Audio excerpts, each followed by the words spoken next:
What's up, gang? Jose here at Wire Ninjas. We're the Tri-State's finest audio, video, and home theater installation team. But not only that, we are Dreamedia's preferred partner in this area. And what that means is, if you need install, if you need service, repair of a working system, you need calibration, whatever it is, we're here to accommodate your needs. So give us a shout, give Dreamedia a shout, and we'll take care of anything and everything. Dreamedia's got you covered on product, whatever you need. We got you covered on install, baby. We're here for you. So today we're in New Providence, New Jersey, and we're going to take a look at an outdoor audio installation. Now we're about halfway through the install, and specifically I chose this time frame so that we can take a look at the install itself and give you some insight as to what it takes to get something like this done. We're working with a total of 7 speakers. There's 3 on wall, and then there's 4 rock speakers, as well as 2 subwoofers. I'm going to go over everything, how it gets installed, as well as the signal side, the amp side. So let's take a look. All right, buddies. So we're here on site, New Providence, New Jersey. We're doing outdoor audio. Like I said, we have a variety of speakers, including on-wall speakers as well as rock speakers. The boys are here working with the Sunbright outdoor TV. That install took place a while ago. We're actually going to integrate this TV as part of the installation. I figure it's a good idea to be able to draw the audio from the TV itself, send it to the outdoor system, and redistribute that audio throughout this entire space. So for example, if we're watching a football game up here, we can take that audio and send it to each and every speaker throughout the backyard. Really cool, really awesome stuff. Adds a lot of functionality, a lot of value to the job we're here doing today. Like, this wasn't spec'd out, it was something I recommended, you know, upon the initial assessment. So let's take a look. We'll start with this little subwoofer here. Got a little bit of wiring left here. We're going to tuck that into the siding. We'll secure it behind the siding and then replace the siding.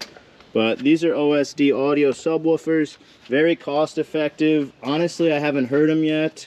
That was added later on as well. You know, I recommended, hey, let's get some subwoofers. Let's improve the sound out here. And the homeowner decided to go with that. So we got 2 of those. The primary area coverage is this nice little patio. We got a cool fireplace right there in the middle, or fire pit.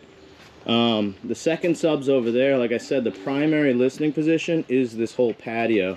It's like the party zone. Now there's a few other zones we have, and we'll cover those as well, but that's your OSD. I'll give you the model number for it too. It's the Forza 10 outdoor subwoofer. Let's see what other information we got on this thing. That's about all they give us. Okay, here we go. So we have a dust-proof, water-resistant 10-inch cone, 300 watts max, frequency response is 20 to 300 hertz, sensitivity 86 decibels, and it's a 4-ohm speaker. Dimensions 12.2 by 16.5 by 16.5. Not too big. It should produce a nice sound. It's definitely going to help out these speakers over here. Next, we'll take a look at the on-wall speakers. These are the Atrium 6 from Polk. So we got one there, Atrium 6. Anytime you're mounting a speaker, we take into account aesthetics, the spatial parameters, as well as the acoustics. What areas we want to cover, the dispersion of the sound. You know, it's all relative and it all intercorrelates, and we take into account these 3 parameters when we're mounting any speaker, no matter inside, outside. With the homeowners, we decided that that was location 1 and that's location 2. Now these are Atrium 6s, so they're not full stereo, you know, single stereo speakers, so they're going to work together as a stereo pair. We matched the height of the windows, and then we decided to use them in a horizontal fashion for this particular area. We'll take a look at all the speakers, and then we'll show you guys how this thing gets wired up as well. Outdoor audio has its own particular challenges, let's say, when you're building your circuits. Honestly, the siding is very tough to deal with. So here is our other area. This is an Atrium 8 from Polk. So this is a full stereo speaker, or single stereo speaker. Check it out. So there's 4 terminals on there. So it's one speaker that can produce full stereo sound. And given the space that we have, it seemed to be the best area. The other option was in that corner, but they're going to get a new light. It's going to be much bigger, so we decided to stick with that corner. It'll cover this space really nicely, and all you need is one speaker. One more thing to note is, you see our little wire here? See my blue tape? We're doing a volume control right there to control this zone. Really nice, it's handy. For the volume controls in particular, we decided with the homeowner what would be best. You know, where to put these controls, where they would be most accessible, out of sight, out of mind, but also still accessible and functional. So this system was actually designed by Crutchfield. The homeowner worked with Crutchfield. They put together a nice package for him and even did a little layout. So if you need help with system design, of course we're here to help you, but I thought that was nice. Crutchfield offers a lot of good stuff. You know, a lot of installers even use their site just to do simple product research. Here we have the rest of the volume controls.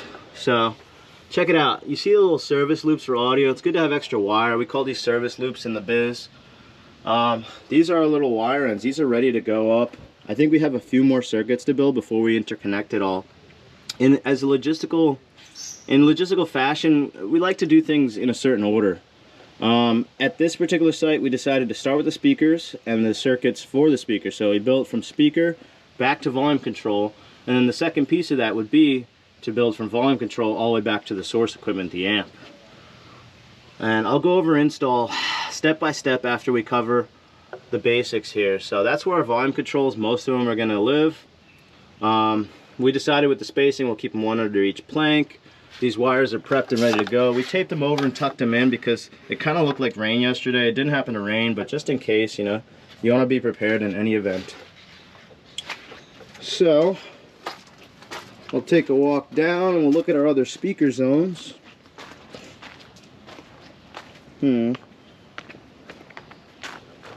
Check it out, buddies. This is actually the beer pong area. Homeowners are pretty cool here, so they want to put a beer pong table here, and they also want to light it up with audio. So, very cost-effective way to cover a large space with good sound is these Klipsch speakers. These are the AWR 650 SMs from Klipsch. They're rock speakers, and they're single stereo speakers, or dual voice coils. So what that means is, from one of these, you're going to get a full stereo sound, right? So it acts as a left and right, you know, it's a pair of speakers in one speaker. So it's a great way to have nice, good coverage, a full stereo sound while only having one speaker, you know. The other thing is, just like the Polk, there's 4 terminals on here. You need to wire in more than one set of wires. So it's a 4-conductor wire. I just want to show you guys how these things get wired up too. So, just to see I'm ruining the install for you guys. It's nicely tucked away. So this is the bottom of the speaker. Like I said, there's 4 terminals to hit, and as opposed to an indoor speaker, these aren't terminals or an outdoor on-wall speaker. They give you wire ends to play with, and you should always be using silicone caps, silicone injected caps, or waterproof caps to secure these connections. That'll keep the water out, it'll keep the continuity, keep the connection from corroding as well. Depending on your area, corrosion can be a real big issue with outdoor installations. I've seen it only a few times in my life, but it can cause some severe issues if you don't do things the right way. So again, we have a service loop here. You see this nice little loop, extra wire. That's going to enable the homeowner to have some flexibility even after the date of the install. He can move the speaker around. He's got about 3, 4, maybe even 5 feet to play with. He can relocate it if he'd like, get better sound. Everything's tied down real nice. One thing you'll notice, you always want strain relief. So any type of connection like this, you want to put a zip tie right after that. That way, if anyone pulls apart the 2 wires, these connections will never come out. The pull is going to be on the zip tie itself. That's why we call it strain relief. So let me try and put this back real nicely. Let's see. Okay, that's beautiful right there. So that's one of our zones right there. Volume control this side. It's a fairly large space, fairly large backyard, so we decided to do 2 speakers here. So it's one back there covering that whole area, and then one here to fill in this whole area. We're gonna get real nice, good coverage here. And because we're running this all off of one unified system, there's not gonna be any issues with timing or anything like that. You know, everything's gonna fire at the same time. It's gonna sound good, it's gonna sound accurate. We're also gonna, when we finish, we're also gonna run a sound pressure level meter, and we're gonna set the gain so that no matter which zone you're in, you're gonna have the same concurrent listening experience throughout the system. This is something I think is very much overlooked in a multi-zoned speaker installation, is actually getting the gains right so that no matter what room you're in, it sounds the same. Probably most people wouldn't notice it, but it really makes a difference subconsciously. It just sounds fluid and, you know, concurrent. It's nice. It's different. And a lot of what audio is the reproduction in your mind, is how it plays out, how it maps out in your mind. And that's the difference between good audio and great audio. So this is our second zone. After we take a look at the speakers, like I said, we'll dive into the install itself. I'll give you some of the things that happened to us on site, good and bad, some things that were hard to deal with. This is another one of your zones. Another single stereo rock speaker from Klipsch. We'll do a nice big walkthrough again so you guys can really get a feel for how big this space is, man. It's really a big space. With outdoor speakers, you have options. You can do rock speakers, you can do on-wall speakers, or you can do even the satellite speakers. I really like the satellites. Thing is, they get pretty expensive. You know, the professional grade satellite speakers as well as an amp. But if you get a really nice satellite setup and a custom made amp for them, I mean, the sound is just ridiculous. It's like no other. It is phenomenal. The satellites in particular do really well with the dispersion of sound in the outdoors. So like, you get crystal clarity, but you don't have to crank the volume, which is nice for the neighbors. That's your last rock speaker there. And let's take a walk around and just see the space for all its majesty. I mean, look at this place. It's huge. I'll tell you what, audio, video, AV, or even just audio, it really transforms any space, especially the outdoors, because, I mean, for the most part, up until recent times, you didn't really have outdoor audio, you know? And so when you have outdoor audio, I mean, it enhances any room and transforms the space into some place that's a lot more enjoyable. And it seems like this homeowner in particular really likes to have fun. He's got kids, they have their play area, they got the trampoline over there, really cool, you know? The landscapers still have to come and they're gonna cut edges on all these beds, they're gonna mulch over everything. It's gonna be a much different space in the end. Maybe we'll do a final update afterwards. We'll pop over and give you guys another finished video. But I really just want to run the cam and show you guys how big and awesome this yard is. It's really cool. None of this was actually here initially. We didn't have any of these boulders, none of these garden beds. They just came and popped the flowers in the other day. These are little fern plugs. We got nice little grasses. I really like the grasses. I'm not sure why, especially the Japanese grass. And that Japanese maple, that's like my favorite little tree. I don't think we have one on here, but that just happens to be my favorite. Got these nice little roadies here.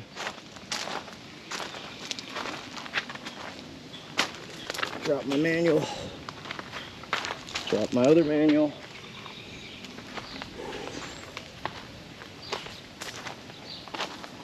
So the beer pong table will be set out here and there will be good times.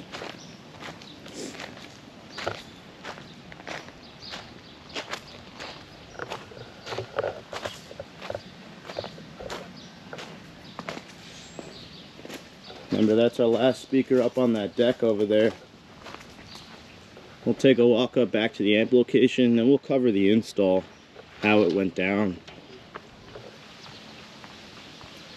So all the equipment's gonna be housed in here. This is the amp location, garage. This is our gang, our low voltage gang cutout, right there. All the equipment's gonna sit on here. A couple things I'll show you guys. Got some RCA cables. We got an optical coax digital analog converter. So this is gonna convert the optical from the TV into an RCA output, which can then be installed into the amp.